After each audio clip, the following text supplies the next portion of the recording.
All right, so we're upstairs. We got a band attached up high to the top of a pull-up bar. This is going to be a stepping and chopping motion. So Weston's going to get far enough away that he's got a little tension on the band.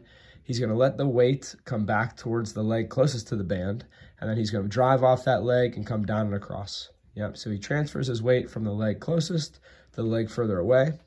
A little bit straighter arms as you do it, Weston, coming across. Yep, go ahead and chop across. Good. You can do this with a band or with a cable machine, right? We keep the reps pretty high with this one. You know, coming back, maybe a little bit more controlled than going on. I want to be a little explosive when he goes across. Yep, and come back a little bit slower than he went across. We do both sides. And then we pair this with a kettlebell swing or a dumbbell swing. The younger kids, I kind of start them with 2 dumbbells. So Weston's going to grab 2 light dumbbells. And you want to make sure that your arms really aren't doing much here. So your arms are kind of swinging and your hips are driving the weights up. So he's going to show us just an easy swing. He's just going to keep going until I say stop. His hips driving forward are what float the dumbbells up in front.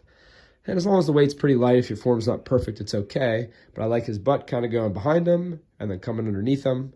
At the top, you got to watch. They're going to want to hyperextend their backs. So keep going, Weston. At the top, I like him tucking his chin a little bit down. So it's a little less likely he's going to arch his back. And really swing those weights behind you, Weston. So really swing them. Yep. The swing back is what really allows them to float up, right? Now, if that's going well, I kind of change from the dumbbells to a kettlebell to do kettlebell swings. So this one's going to be more of a between the legs scenario. Same thing, hips are going to drive the kettlebell. So his arms really shouldn't feel like they're doing much of anything.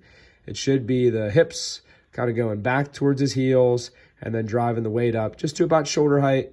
Same thing, Weston, do like 10 more.